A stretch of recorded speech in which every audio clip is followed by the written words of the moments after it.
na nossa igreja. Eu disse Gênesis 18. Estaremos lendo alguns versículos com vocês. Eu vou ler a partir do versículo 1 até o versículo 14.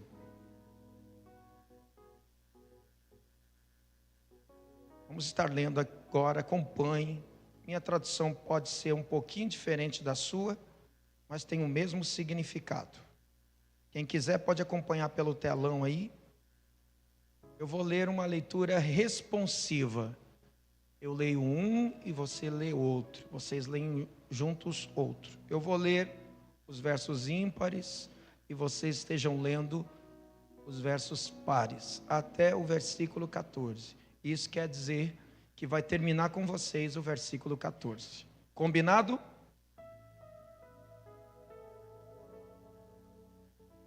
Depois apareceu o Senhor a Abraão junto aos carvalhos de Manre, estando ele sentado à porta da tenda, no maior calor do dia.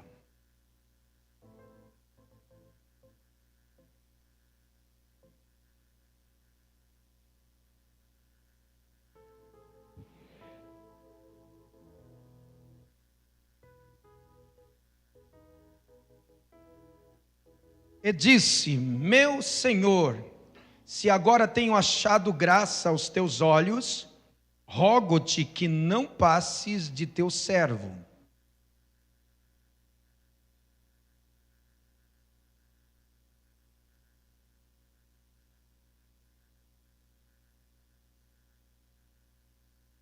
E trazei um bocado de pão, refazei as vossas forças, e depois passareis adiante, porquanto por isso chegasses até o vosso servo.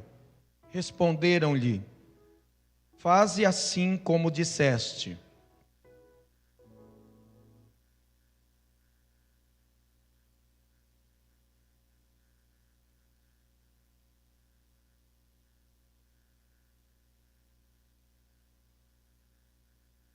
Em seguida correu ao gado, apanhou um bezerro, tenro e bom, e deu-o ao criado, que se apressou em prepará-lo. 8.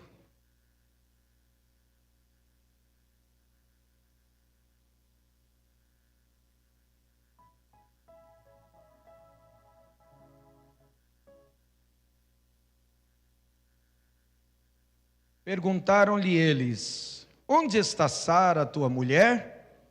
Ele respondeu: está ali na tenda.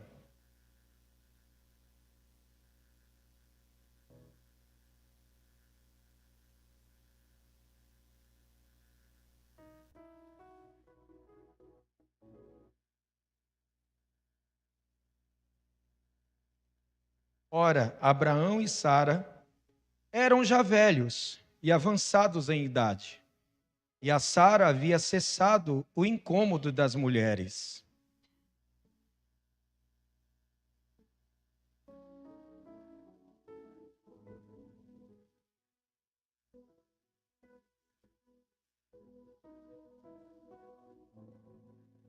Perguntou o Senhor a Abraão: por que se riu Sara?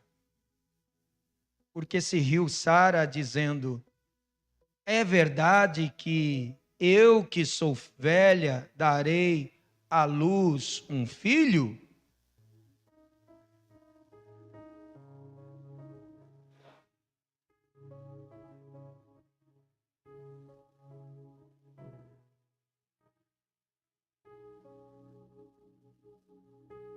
Amém. Através dessa palavra que acabei de ler, estarei trazendo uma palavra sobre o tema Vivendo Milagres em Tempos Difíceis. Repita comigo: vivendo milagres em tempos difíceis. Que mês que nós estamos de 2022? Que mês? Faltam quanto tempo para terminar o ano? menos de 60 dias, né?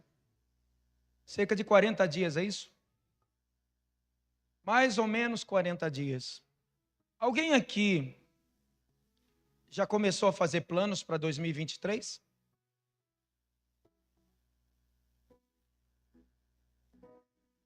Ninguém? Quem aqui já teve plano, já está sonhando com 2023 aqui já? É. Sabe por que a gente sonha? Porque a gente planeja? A gente tem expectativa. E todos nós estamos aqui cheios de expectativa. O que será em 2023? O que vai acontecer amanhã? O que vai acontecer até o final do ano? Aliás, quando se fala final de ano, nós estamos encerrando quase um ciclo daquilo que Deus falou conosco que seria um ano de portas abertas. Um ano profético de portas abertas. E eu tive meditando. Portas abertas não quer dizer que as coisas seriam fáceis.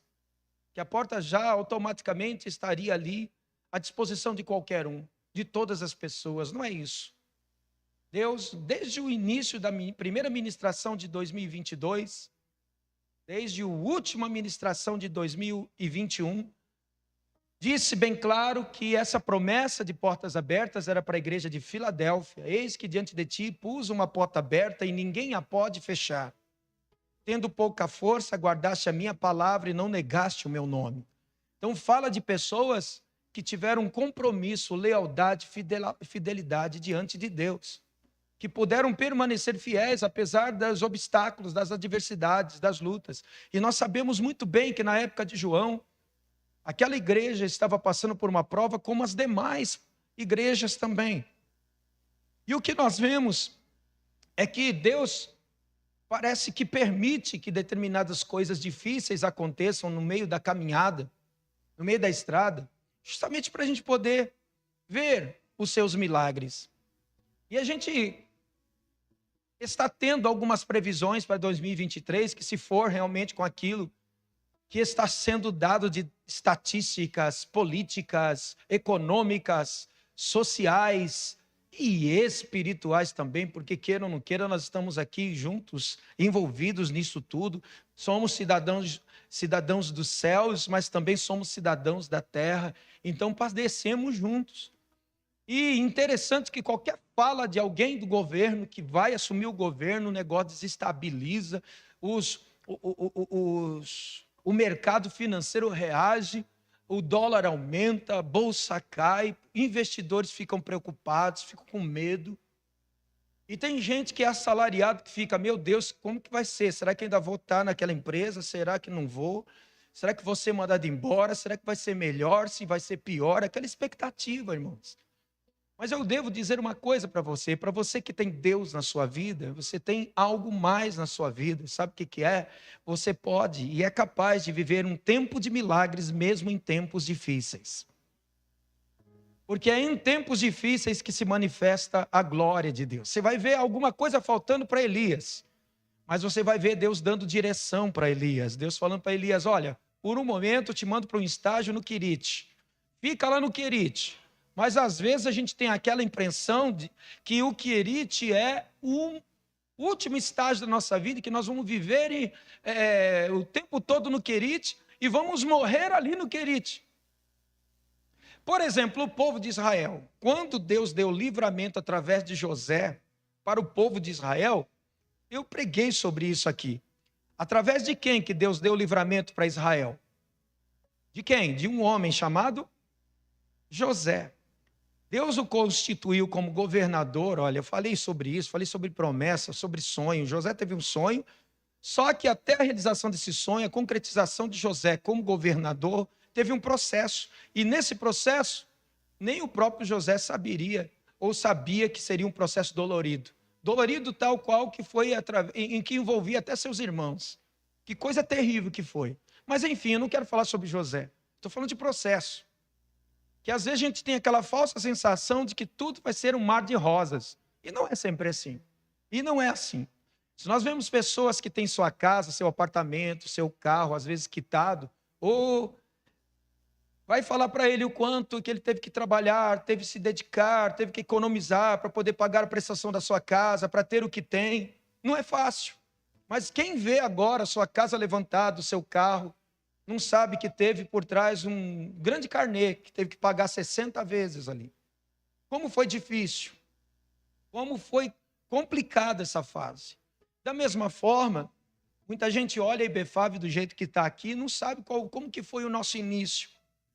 Qual foi o processo que nós passamos? Tem pessoas que acompanharam a gente desde o início, que viu desde o início qual foi a nossa grande batalha. Tem outros que não, vieram depois. Tem outros que estão conhecendo hoje nessa pregação. Mas teve um processo a passar. A princípio, eu já falei para vocês que quando Deus falou para mim sobre a questão de 5.000 discípulos, que me prometeu através de um profeta, impressionante é que o próprio profeta nem se lembra que ele falou isso. Mas foi tão poderoso que ele falou no dia da inauguração, que eu guardei no meu coração até hoje. Só que eu, humanamente, pensei que esse negócio seria rápido, que nós poderíamos ter em pouco tempo já um grande templo com um bocado de gente. Aí eu falei, olha, vai se cumprir a promessa. Aí passava um mês, passava 2, passava 3, passava 1 ano, passou 2 anos, passou 3 anos, passou 4, 5, 6. E pessoas saíram, pessoas entraram, pessoas, sabe? E a gente ficava muito que preocupado, porque algumas fases do processo parece que o ministério ficava abalado. Mas era tudo Deus trabalhando, Deus agindo. E para que essa igreja nascesse, eu tive que passar por um processo de dor de parto mesmo. Espiritualmente, uma dor de parto, para que esse ministério nascesse. Que se dependesse da minha própria vontade, da minha própria força, eu não faria. Mas Deus teve que literalmente me espremer para que pudesse acontecer isso. E às vezes acontece isso. Então tem pessoas que acham que o negócio vai ser fácil. Vê a igreja estabelecida do jeito que está e pensa, maravilha, está tudo debaixo da bênção. Mas teve um processo por trás. José, na hora em que ele se revelou para os seus irmãos, eu preguei sobre isso, ele mandou chamar seu pai e o faraó ficou sabendo, mandou uma carruagem especial para buscar o pai de José lá.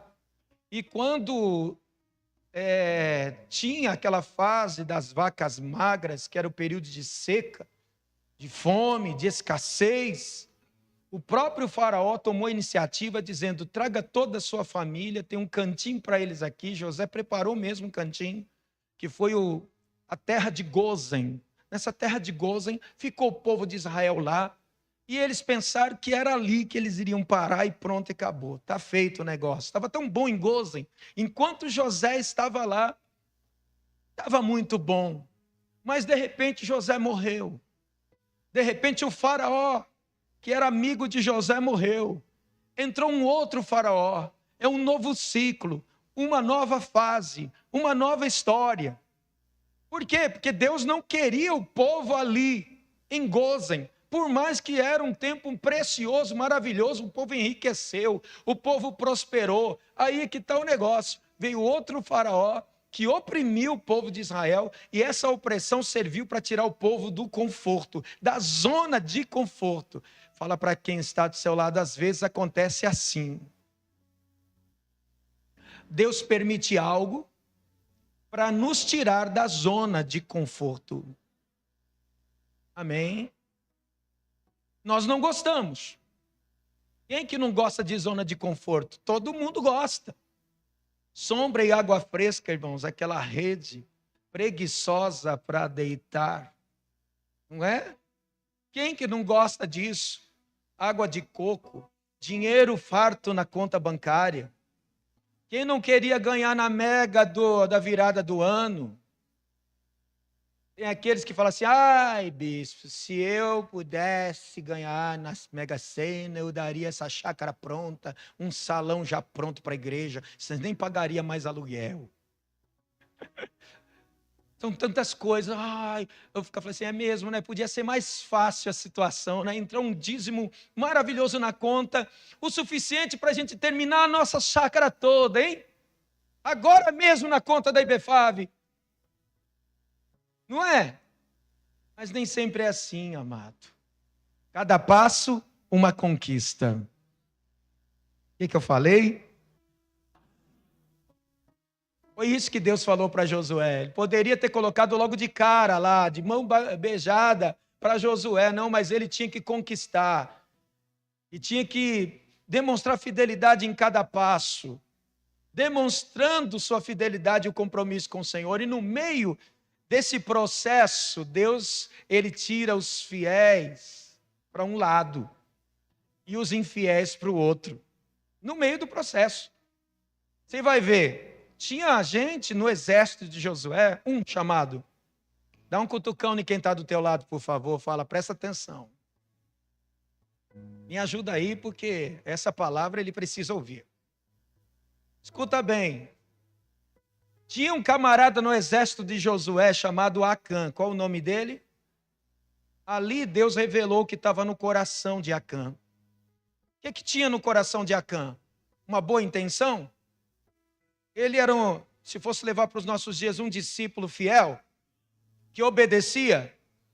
Deus sabia que dentro daquele coração tinha algo que precisava ser provado, e ele foi provado na sua lealdade, na sua fidelidade, e foi reprovado.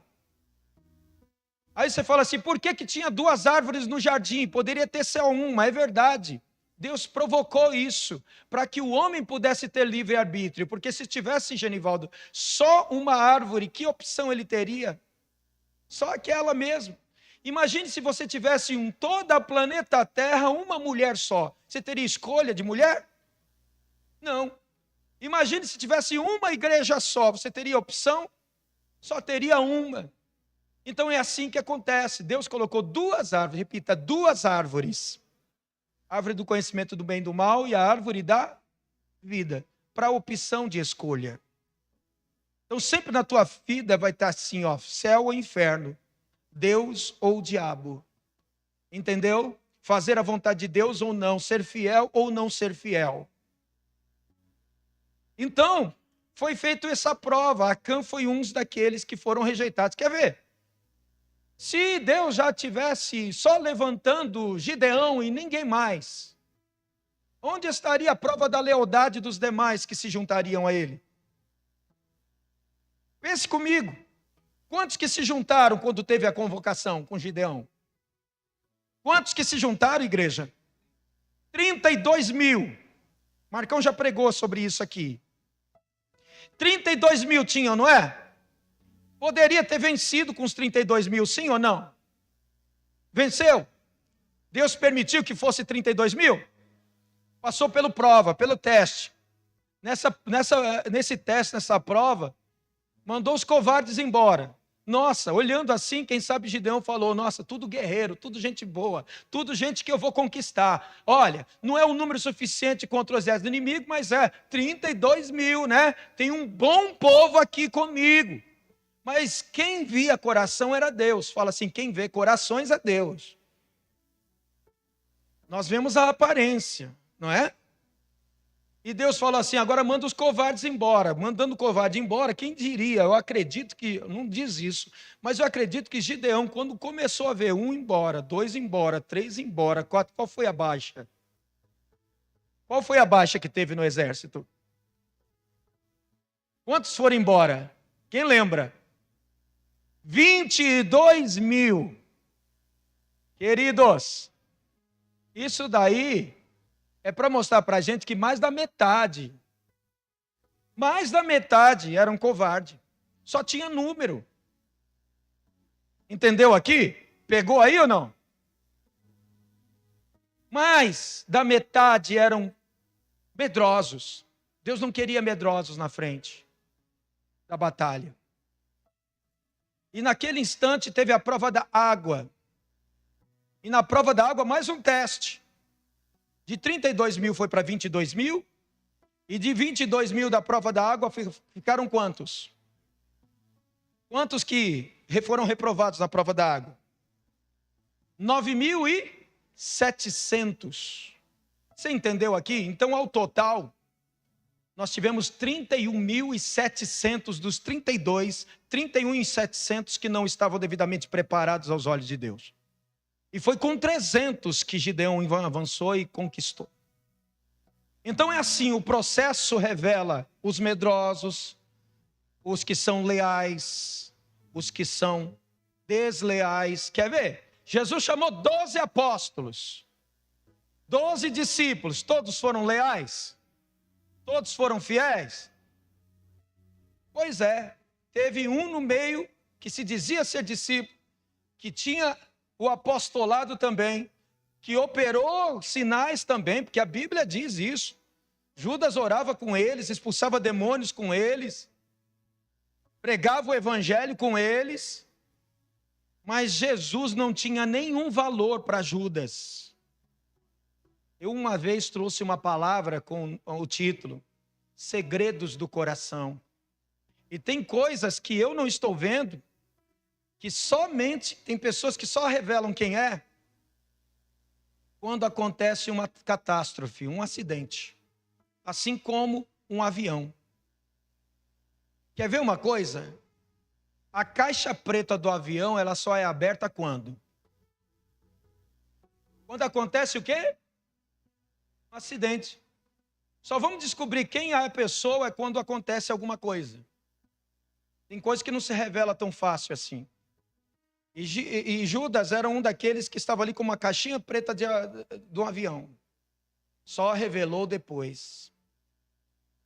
Olha só, conviveu com Jesus, andou com Jesus, esteve do lado de Jesus, operou milagre com Jesus, tomou ceia, mas não era leal, não era fiel, revelou quem ele era. Então o que eu quero dizer aqui para vocês são que às vezes nós estamos na nossa zona de conforto, não queremos passar pelo processo, mas às vezes nós precisamos passar pelo processo, porque ali Deus vai descobrir quem é leal e quem não é. A pandemia, por exemplo, quando surgiu, mostrou quem são os leais e quem não é. Então não se engane, porque as coisas que acontecem fora da minha vontade, já é Deus agindo para revelar alguma coisa. Pegou aí ou não? Nós estamos num ano que portas a... Só que nós precisamos, irmãos, preparar as bases para um crescimento extraordinário. Porque nós temos promessa na nossa vida, então nós temos expectativas para o ano que vai vir. E nós não vamos perder a expectativa porque um novo governo está assumindo. Nós não vamos perder a expectativa ou deixar de sonhar ou descrer ou não crer na promessa porque um processo está por vir. Ou por algo estamos a passar. Não, porque o nosso Deus independe disso para poder fazer a promessa se cumprir. Nós vimos isso na teologia, na escola teológica, nós temos visto quanto imperadores terríveis, reis terríveis assumiram o reinado na época do povo hebreu, do povo judeu, irmãos. E mesmo assim Deus assina o controle da história. Deus não perdeu o controle hoje, perdeu? Então nós devemos entender, repita comigo, nada é impossível ou difícil para Deus. Quer ver? Vamos ver o livro do profeta Jeremias, 32:17. Jeremias 32:17. Vejamos aqui. 32:17. Vamos lá. Ah, Senhor Deus, oração de Jeremias, o profeta chorão, ó. Ah, Senhor Deus, dizem que é o Ricardo. Ah, Senhor Deus, és tu que fizeste os céus e a terra com o teu grande poder e com o teu braço estendido.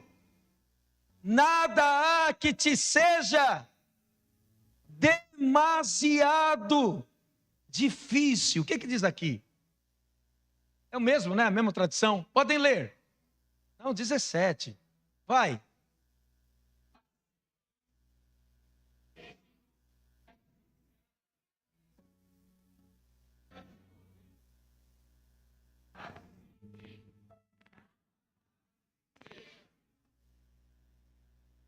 Foi oração do profeta Jeremias. Alguma coisa de...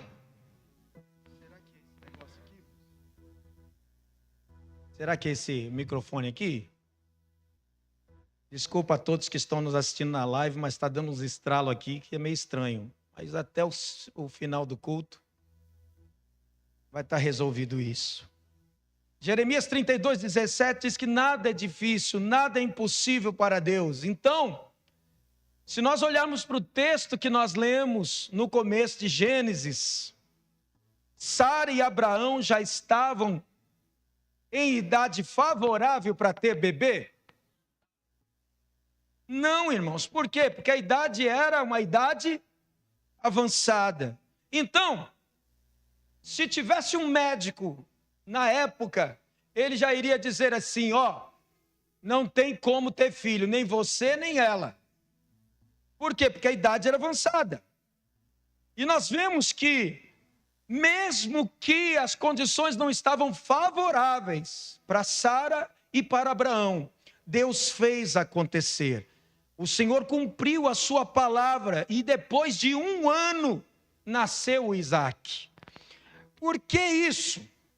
Porque está escrito várias passagens bíblicas sobre a questão do sobrenatural de Deus, das coisas que Deus realiza em tempos difíceis, os seus milagres. E nós podemos ver um dos versículos, Lucas 1:37. Vamos ver, Lucas 1:37.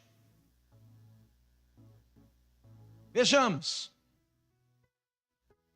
Um versículo que você tem que marcar aí. Qual é? Vamos para Marcos 10:27.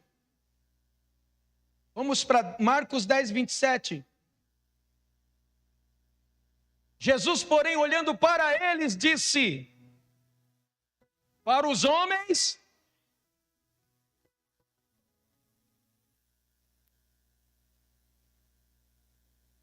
você pode falar essa segunda frase aqui para o povo, depois dos 2 pontos? Fala para alguém essa aí, leia para ele.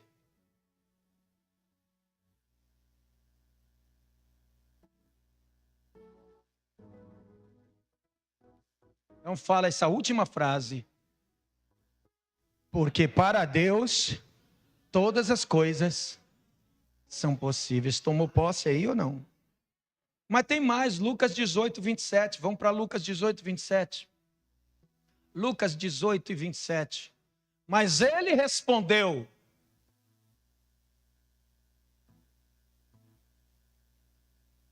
as coisas que são impossíveis aos homens são possíveis para Deus. Então fale, o meu Deus faz eu viver milagres em tempos difíceis, amém? Vamos mais. Só que existe uma coisa que eu preciso passar para você.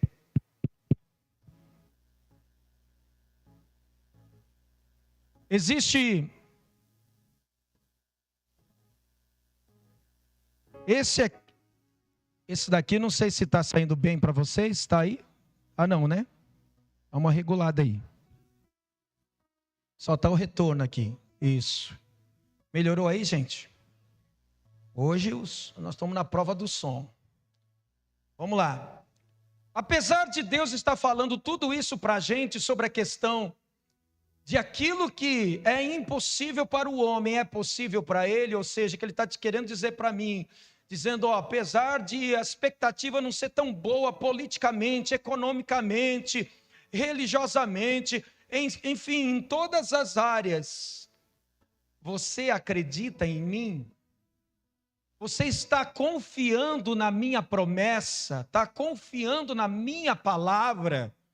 Eu estou revelando para você que você, apesar de estar vivendo dias difíceis, ou na previsão tem tempos difíceis para vir aí, você vai viver tempos de milagres. Quando tinha seca, Deus enviava provisão para o seu servo. Era o tempo do Querite, de repente o ribeiro de Querite secou. Era o tempo da terra de Gozem, de repente José morreu, o faraó que era amigo de José morreu, e de repente o povo teve que sair de Gozem e ir embora. Por quê? Porque a finalidade, o propósito não era Gozem, era a terra de Canaã. Quem está entendendo aqui?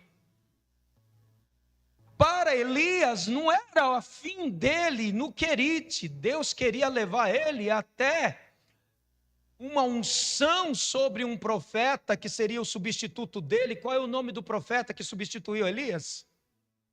Deus queria que Elias preparasse um discípulo no lugar dele, chamado Eliseu. Tinha ainda Jeú para ser nomeado como rei em Israel. E enquanto o profeta pensava que o fim dele era morrer no deserto, Deus falou: tu não vai morrer. Deus não queria que o profeta morresse. Ele foi elevado ao céu num redemoinho, o profeta de fogo.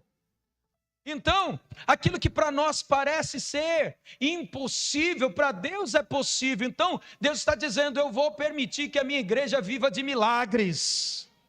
Você descansa nessa palavra ou não?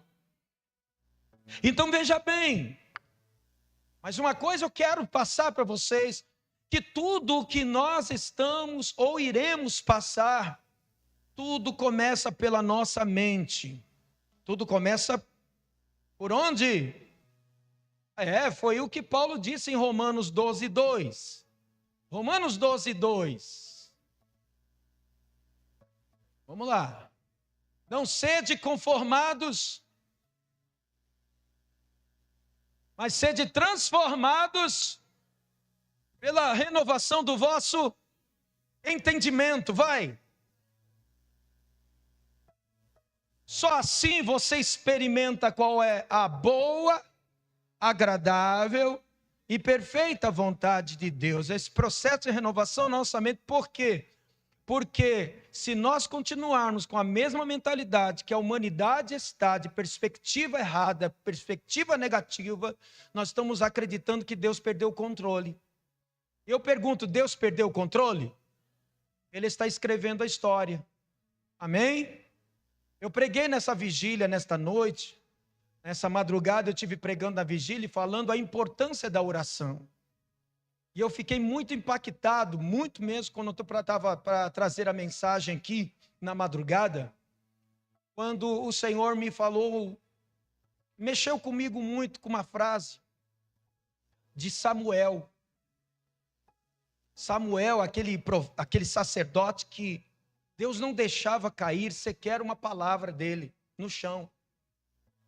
E a palavra que nós vemos foi que se ele não orasse pelo povo, ele estaria pecando contra o Senhor. Isso me pesou, irmãos, nos ombros. Quantas vezes deixei de orar?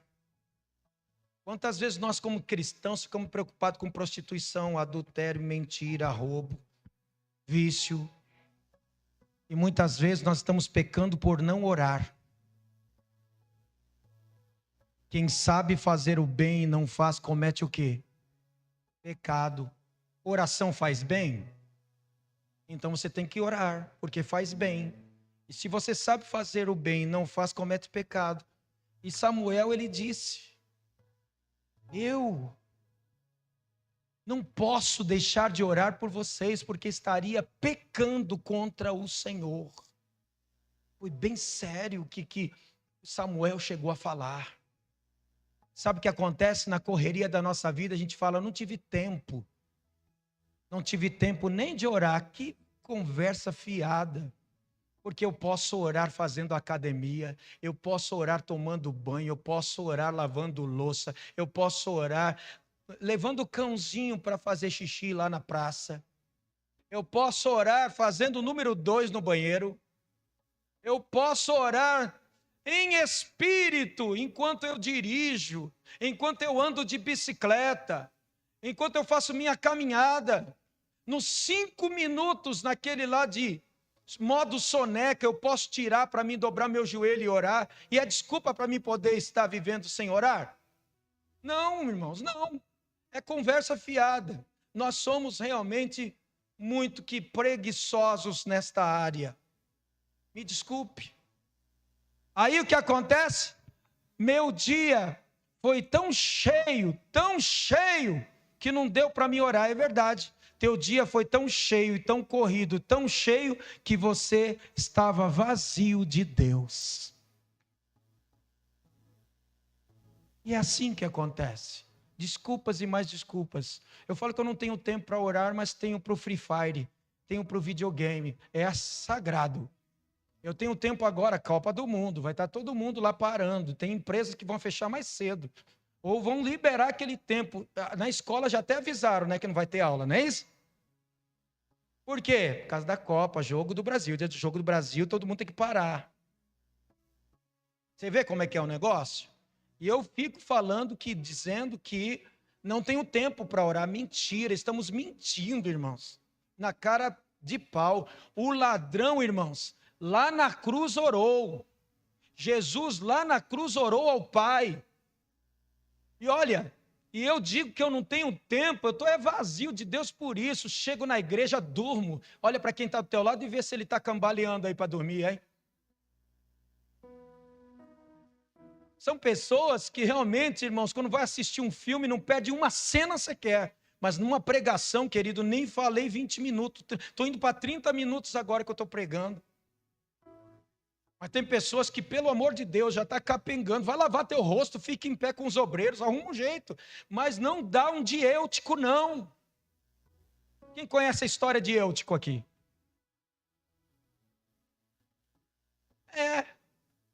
Ou então faz que nem eu, tá bom?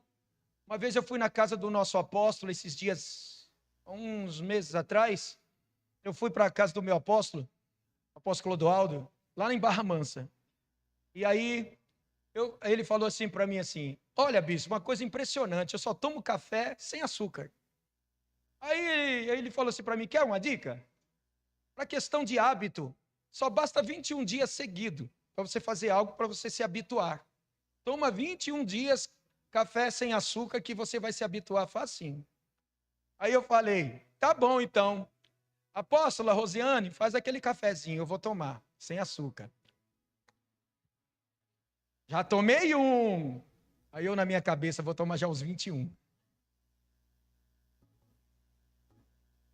Pois eu continuei. Depois a gente foi tomar um café da tarde. Faz de novo, apóstolo, mais um aí. Aí eu, segundo, sem açúcar. Tomei. Aí na hora de ir embora, eu falei assim, me dá mais um. Aí ele falou, não é assim não, moço. Tem que ser todo dia, 21 dias. Não é 21 de uma vez. Mas não é que deu certo, gente. Eu tomei 3 copinhos daqueles assim, de xícara assim, ó. De café sem açúcar, mas eu fiquei aceso na direção do volante para ir embora. Não precisou nem de Red Bull, não precisou de energético não, Wagner. Não precisou, Alex. Não fiquei capengando nenhum momento assim. Atento, ó. Vim embora tranquilo. Né, bispa? Nunca mais. Quando eu quiser agora viajar para não dormir, já sei, tomo 3 copos seguidos de café sem açúcar que fico bom. Hã?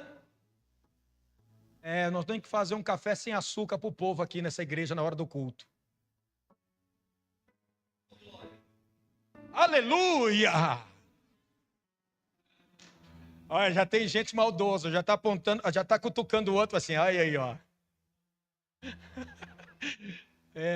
Quem toma café sem açúcar aqui? De 300 pessoas, sei lá, aqui tem umas 4 pessoas que tomam. Mas até que não é uma ideia, não, né? Você vê como que a gente fica dependente do açúcar, né, gente? Não é brincadeira, não. Mas vamos para a palavra aqui. Então a gente precisa passar por uma transformação. Repita comigo, precisamos passar por uma transformação. Pergunta assim para quem está do seu lado, você quer experimentar a boa, perfeita, agradável vontade de Deus em sua vida? Então você precisa ser transformado pela palavra de Deus. Recebe aí ou não? Escuta bem, ou você controla a sua mente, ou ela vai te controlar. Então, nós precisamos entender uma palavra que está em Provérbios. Provérbios, capítulo 4, e verso 23. O que eu falei? Vocês já aprenderam nos estudos das células que fala sobre o coração. Provérbios 4, 23, coloca na tradução na linguagem de hoje, meu filho. Isso. Podem ler, por favor, vai.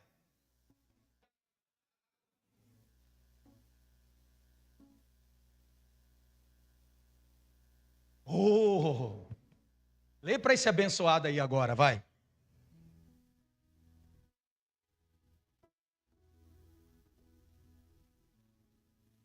Sua vida é dirigida pelo que você pensa.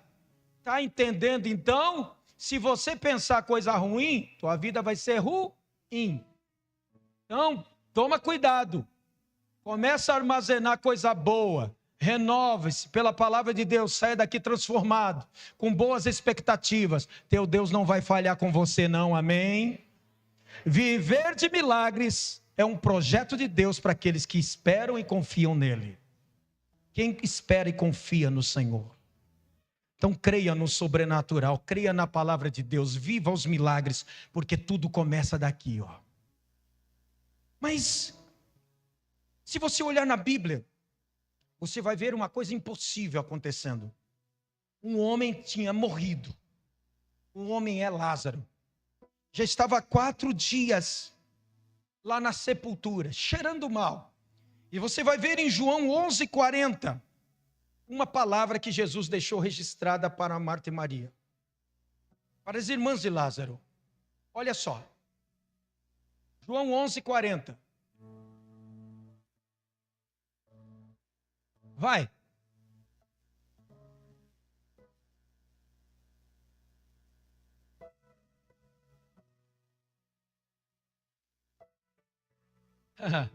Coloca na NVT. 40 só, meu filho. Só 40. Vai.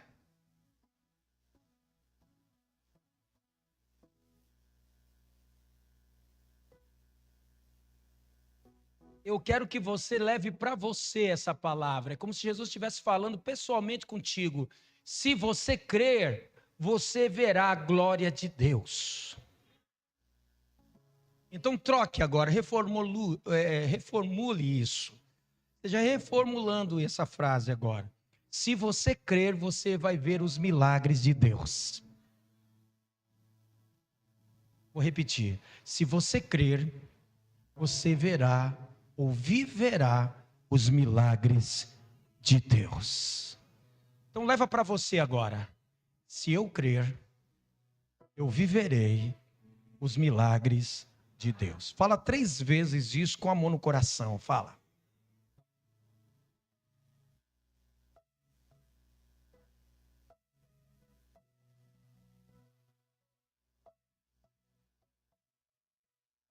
Isso. Mas por que eu pedi para vocês falarem 3 vezes? Para fixar na sua mente.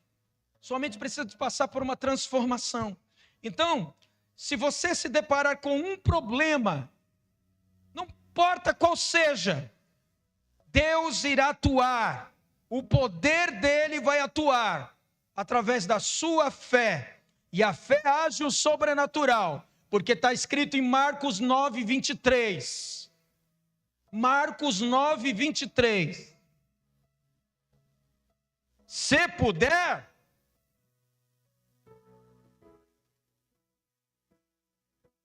vai se levantando e vai lendo de novo.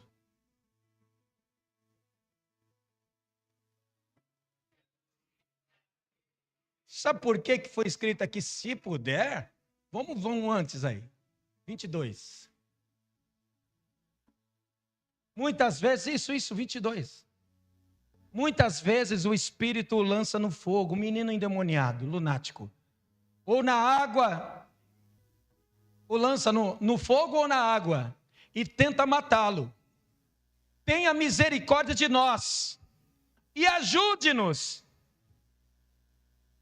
Olha como que o homem se dirigiu para Jesus. Se tu puder nos ajudar, faz alguma coisa.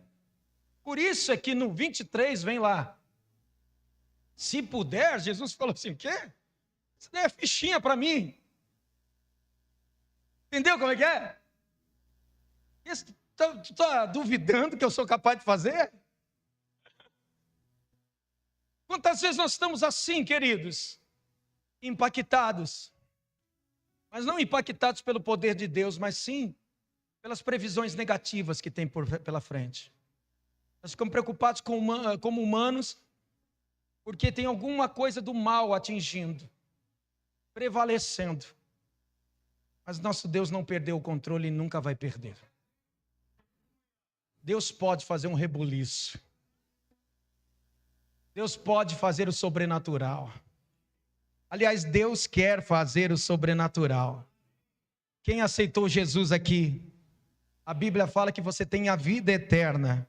Mas enquanto que você viver aqui, pode ter uma vida superabundante, uma vida na presença de Deus, uma vida de milagres.